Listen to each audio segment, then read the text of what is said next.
Pernahkah kamu memperhatikan seseorang yang lebih sering diam di sudut ruangan, tidak banyak bicara, tidak sibuk mencari perhatian, dan seolah tidak tertarik menjadi pusat dari keramaian? Banyak orang melihatnya lalu menilai dengan cepat, menganggapnya aneh, dingin, atau bahkan lemah. Padahal tanpa disadari, di dalam dirinya sedang terjadi sesuatu yang tidak terlihat oleh mata. Sesuatu yang jauh lebih dalam daripada sekadar interaksi sosial yang tampak di permukaan. Dunia hari ini mengajarkan bahwa semakin ramai kamu, semakin banyak kamu dikenal, semakin sering kamu tampil, maka kamu dianggap berhasil. Orang berlomba-lomba untuk terlihat, untuk didengar, untuk diakui. Namun di tengah hiruk-pikuk itu, ada sebagian orang yang justru memilih langkah yang berbeda. Mereka tidak mengejar sorotan. Mereka tidak sibuk membuktikan diri. Mereka memilih diam, memilih jarak, memilih ruang untuk dirinya sendiri. Dan justru disitulah letak keistimewaan yang sering tidak dipahami oleh banyak orang. Orang yang suka menyendiri bukan berarti mereka tidak mampu bersosialisasi. Bukan berarti mereka tidak memiliki nilai. Justru seringkali mereka adalah orang-orang yang sudah terlalu banyak melihat, terlalu banyak merasakan, dan terlalu dalam memahami kehidupan. Mereka tahu bahwa tidak semua keramaian membawa makna. Mereka paham bahwa tidak semua hubungan memberi ketenangan. Dan karena itulah, mereka mulai lebih selektif terhadap apa yang mereka izinkan masuk ke dalam hidupnya. Kesendirian bagi mereka bukanlah hukuman, kesendirian adalah ruang. Ruang untuk mendengar suara yang selama ini tenggelam oleh kebisingan dunia. Ruang untuk memahami diri sendiri, tanpa harus memakai topeng demi diterima orang lain. Di saat banyak orang sibuk mencari jati diri di luar, mereka justru berani masuk ke dalam dirinya sendiri, menghadapi apa yang mungkin selama ini dihindari oleh kebanyakan orang. Tidak semua orang mampu duduk dalam diam tanpa merasa gelisah. Tidak semua orang kuat menghadapi pikirannya sendiri tanpa harus lari kepada distraksi. Tapi mereka yang terbiasa menyendiri perlahan belajar berdamai dengan itu semua. Mereka belajar mengenali luka, menerima kekurangan, dan memahami emosi tanpa harus menutupinya dengan keramaian yang semu. Dari sanalah muncul kekuatan yang tidak terlihat, kekuatan yang tidak membutuhkan pengakuan, namun sangat kokoh di dalam. Maka jangan pernah meremehkan orang yang suka menyendiri. Karena bisa jadi, saat kamu melihat mereka diam, mereka sedang membangun sesuatu yang jauh lebih besar di dalam dirinya. Saat kamu melihat mereka menjauh, mereka sedang menjaga sesuatu yang berharga agar tidak rusak oleh lingkungan yang salah. Dan saat kamu mengira mereka tertinggal, sebenarnya mereka sedang berjalan di jalur yang tidak semua orang mampu lalui. Ada kedalaman yang tidak bisa diukur dari seberapa sering seseorang berbicara. Ada kekuatan yang tidak bisa dinilai dari seberapa banyak seseorang terlihat. Dan ada proses yang tidak bisa dipahami oleh mereka yang tidak pernah berani berhadapan dengan dirinya sendiri. Orang yang menyendiri seringkali sedang menjalani perjalanan yang sunyi namun penuh makna. Sebuah perjalanan menuju pemahaman yang lebih utuh tentang hidup, tentang diri dan tentang arti keberadaan itu sendiri. Jadi sebelum kamu menilai, sebelum kamu meremehkan, cobalah untuk melihat lebih dalam. Karena di balik diamnya seseorang, bisa jadi ada dunia yang luas, ada pemikiran yang tajam, dan ada kesadaran yang sedang tumbuh perlahan. Kesadaran yang suatu hari nanti akan membuatnya berdiri dengan cara yang berbeda. Bukan untuk mengikuti dunia, tapi untuk memahami dan melampauinya. Justru di balik kesendirian itu, ada banyak keistimewaan yang tidak semua orang mampu miliki. Apa yang terlihat sebagai jarak sebenarnya adalah kedalaman. Apa yang terlihat sebagai diam sebenarnya adalah proses. Dan di antara semua itu, ada keistimewaan yang menjadi fondasi dari semuanya. Keistimewaan pertama, mereka memiliki hubungan yang jauh lebih dekat dengan dirinya sendiri. Di saat kebanyakan orang sibuk mengenal dunia luar, sibuk memahami orang lain, sibuk mengejar pengakuan dari lingkungan sekitarnya, orang yang suka menyendiri justru mengambil jalan yang berbeda. Mereka tidak terlalu tertarik untuk memahami dunia sebelum mereka memahami dirinya sendiri. Mereka tidak terburu-buru mencari jawaban di luar, karena mereka tahu bahwa banyak hal justru berawal dari dalam. Sejak dulu pemikiran Sokrates sudah mengingatkan manusia dengan satu kalimat sederhana namun sangat dalam, kenalilah dirimu sendiri. Sebuah kalimat yang terdengar ringan, tapi bagi mereka yang benar-benar menjalaninya, itu adalah perjalanan yang panjang dan tidak selalu mudah. Orang yang terbiasa sendiri perlahan mulai mengenali apa yang sebenarnya mereka rasakan.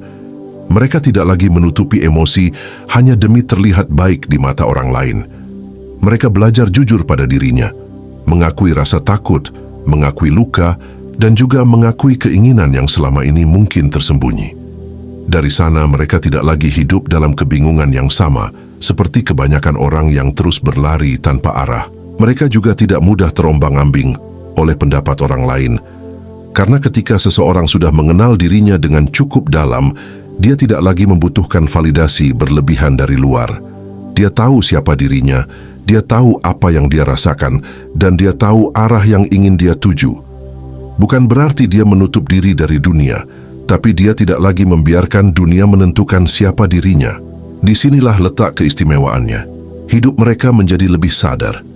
Setiap langkah bukan lagi sekadar mengikuti arus, bukan lagi sekadar meniru apa yang dilakukan orang lain, tapi benar-benar berasal dari pemahaman yang lahir dari dalam dirinya sendiri.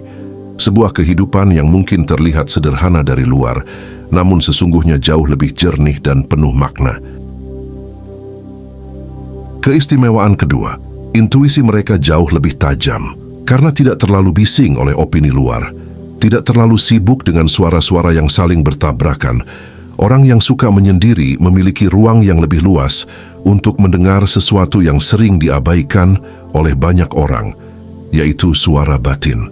Sebuah suara yang tidak berteriak, tidak memaksa, namun selalu jujur dan tidak pernah menipu. Dalam banyak tradisi spiritual, intuisi sering disebut sebagai kompas jiwa, penunjuk arah yang halus namun tepat. Ia juga disebut sebagai bisikan kebenaran, sesuatu yang muncul dari kedalaman diri, bukan dari logika semata, tapi dari kesadaran yang lebih dalam. Dan hanya mereka yang cukup hening yang mampu mendengarnya dengan jelas. Pemikiran Carl Jung pernah menyinggung bahwa manusia memiliki lapisan bawah sadar yang sangat luas, jauh lebih dalam daripada yang disadari oleh pikiran sadar. Di sanalah banyak kebenaran tersembunyi. Banyak jawaban yang tidak bisa dijelaskan dengan kata-kata, namun bisa dirasakan dengan sangat nyata.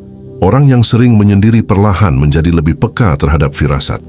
Mereka bisa merasakan sesuatu, bahkan sebelum itu benar-benar terjadi. Mereka lebih cepat menangkap makna di balik sebuah kejadian, tidak hanya melihat apa yang tampak di permukaan, tapi juga memahami apa yang tersembunyi di baliknya. Bahkan dalam memahami orang lain, mereka tidak hanya mendengar kata-kata, tapi juga merasakan energi, emosi, dan maksud yang tidak selalu diungkapkan secara langsung. Disinilah letak keistimewaannya. Mereka tidak hanya melihat dunia dengan mata, tapi juga dengan rasa. Mereka tidak hanya memahami dengan pikiran, tapi juga dengan kesadaran yang lebih dalam.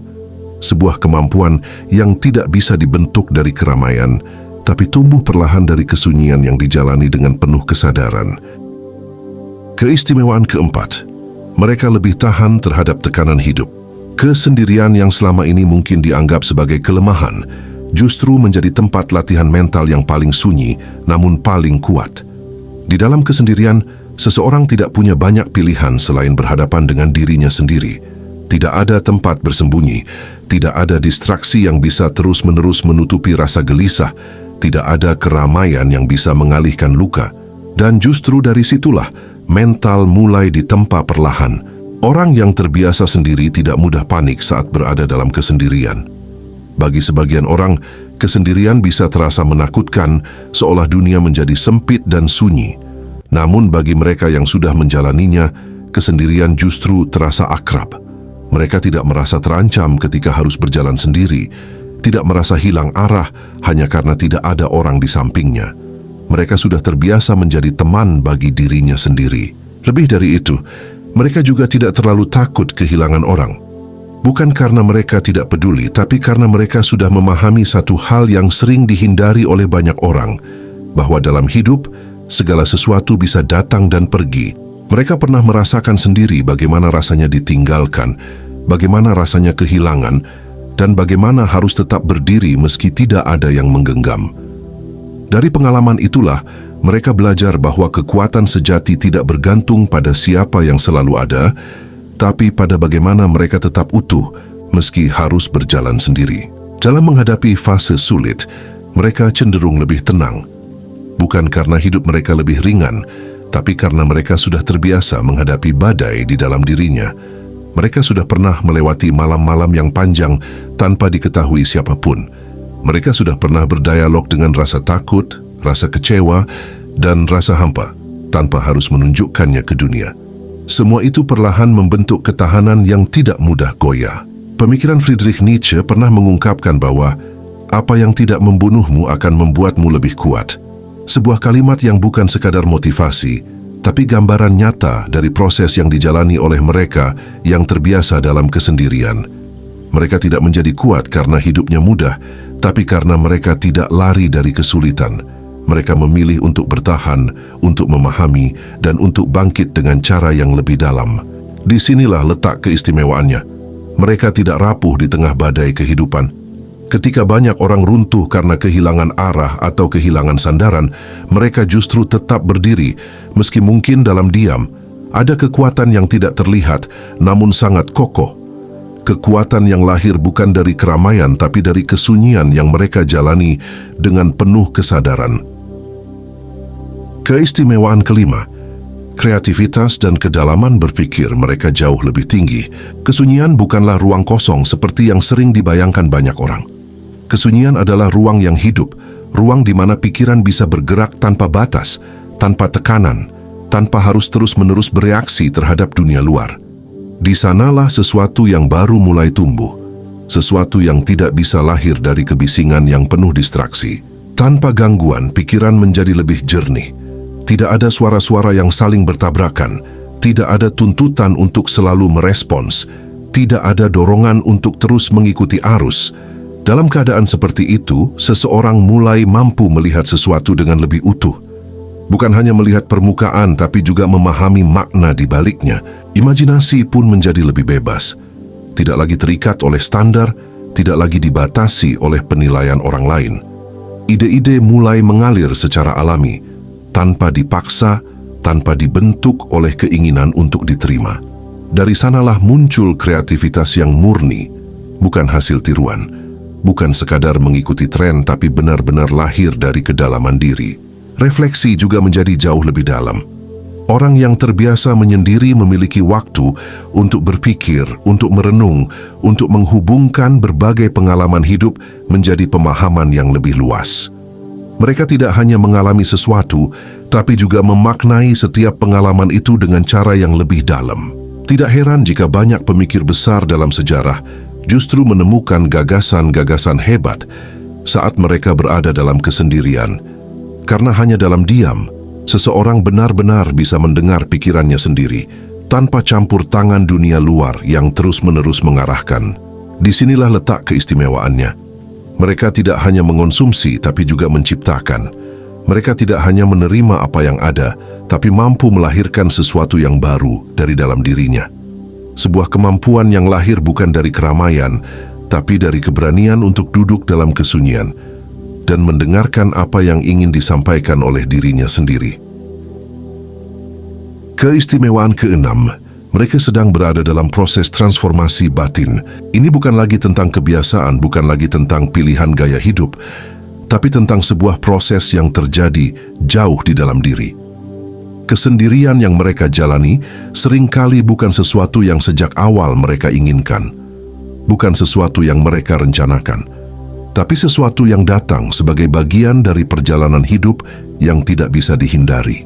Ada yang mulai menyendiri karena kecewa, karena harapan yang tidak sesuai dengan kenyataan, karena kepercayaan yang pernah diberikan namun tidak dijaga. Ada yang memilih menjauh karena kehilangan seseorang, kehilangan arah, atau bahkan kehilangan versi dirinya yang dulu. Dan ada juga yang perlahan menarik diri karena lelah dengan dunia, lelah dengan kepalsuan, lelah dengan hubungan yang tidak lagi memberi makna. Namun justru dari titik-titik itulah, sesuatu yang baru mulai terbentuk. Di dalam kesendirian, ego perlahan mulai runtuh. Topeng-topeng yang selama ini dipakai untuk bertahan di tengah dunia mulai terlepas satu persatu. Tidak ada lagi yang perlu ditampilkan. Tidak ada lagi yang perlu dipertahankan demi penilaian orang lain. Yang tersisa hanyalah diri yang apa adanya, tanpa lapisan, tanpa perlindungan semu. Dan dari situ kesadaran mulai tumbuh, perlahan tanpa suara namun pasti. Cara pandang mulai berubah. Hal-hal yang dulu terasa penting, mulai terlihat biasa saja. Hal-hal yang dulu diabaikan, justru mulai terasa bermakna. Ada pemahaman baru, yang tidak datang dari luar tapi muncul dari dalam. Dari proses panjang yang dijalani dalam diam. Bersamaan dengan itu, jati diri mulai muncul. Bukan versi yang dibentuk oleh lingkungan, bukan versi yang diciptakan untuk memenuhi ekspektasi, tapi versi yang benar-benar lahir dari dalam. Versi yang lebih jujur, lebih tenang, dan lebih utuh. Disinilah letak keistimewaannya. Mereka sebenarnya tidak sedang ditinggalkan oleh dunia. Mereka sedang dibentuk melalui kesendirian, melalui luka, melalui proses yang tidak selalu mudah, tapi sangat bermakna. Sebuah proses yang mungkin tidak dipahami oleh banyak orang, namun suatu hari nanti akan menjadikan mereka pribadi yang berbeda, bukan karena ingin terlihat istimewa, tapi karena mereka telah melewati perjalanan yang tidak semua orang berani jalani. Pada akhirnya, kesendirian bukanlah sesuatu yang harus ditakuti, apalagi diremehkan. Apa yang selama ini terlihat sebagai jarak, diam, dan ketidakhadiran dalam keramaian, ternyata menyimpan proses yang begitu dalam. Orang yang suka menyendiri bukan berarti mereka kalah dari dunia. Bukan berarti mereka tidak mampu mengikuti arus, tapi karena mereka memilih untuk tidak hanyut tanpa arah. Mereka telah melalui perjalanan yang sunyi, namun penuh makna. Mereka belajar mengenal dirinya lebih dalam, mendengarkan intuisi yang sering diabaikan, melepaskan ketergantungan pada penilaian orang lain, bertahan dalam tekanan hidup, menemukan ruang untuk berpikir dan mencipta, hingga akhirnya mengalami proses transformasi batin yang mengubah cara mereka melihat segalanya. Dan dari semua itu, lahirlah satu hal yang tidak bisa dibuat-buat, yaitu kesadaran.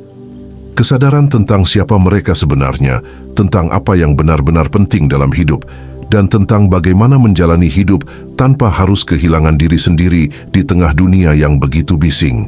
Maka jangan pernah meremehkan orang yang suka menyendiri.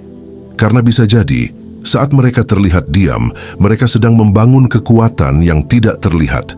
Saat mereka terlihat menjauh, mereka sedang menjaga dirinya dari hal-hal yang tidak lagi sejalan. Dan saat mereka terlihat sendiri, sebenarnya mereka tidak pernah benar-benar sendiri, karena mereka telah menemukan sesuatu yang tidak dimiliki oleh banyak orang, yaitu kedekatan dengan dirinya sendiri. Mungkin dunia tidak selalu memahami mereka. Mungkin tidak semua orang akan mengerti jalan yang mereka pilih, tapi itu tidak mengurangi nilai dari proses yang mereka jalani. Karena pada akhirnya, hidup bukan tentang seberapa banyak kita dilihat, tapi seberapa dalam kita memahami diri kita sendiri. Jika kamu adalah seseorang yang sering menyendiri, mungkin ini saatnya kamu melihat dirimu dengan cara yang berbeda. Bukan sebagai seseorang yang tertinggal, tapi sebagai seseorang yang sedang bertumbuh. Bukan sebagai seseorang yang jauh dari dunia, tapi sebagai seseorang yang sedang menemukan pusatnya. Dan jika kamu pernah meremehkan mereka yang memilih diam, mungkin ini saatnya untuk melihat lebih dalam. Karena di balik kesunyian itu ada kekuatan, di balik jarak itu ada kesadaran, dan di balik kesendirian itu ada perjalanan yang tidak semua orang mampu tempuh. Semoga apa yang kamu rasakan hari ini, suatu hari nanti, menjadi alasan kenapa kamu bisa berdiri lebih kuat, lebih tenang, dan lebih mengenal siapa dirimu sebenarnya.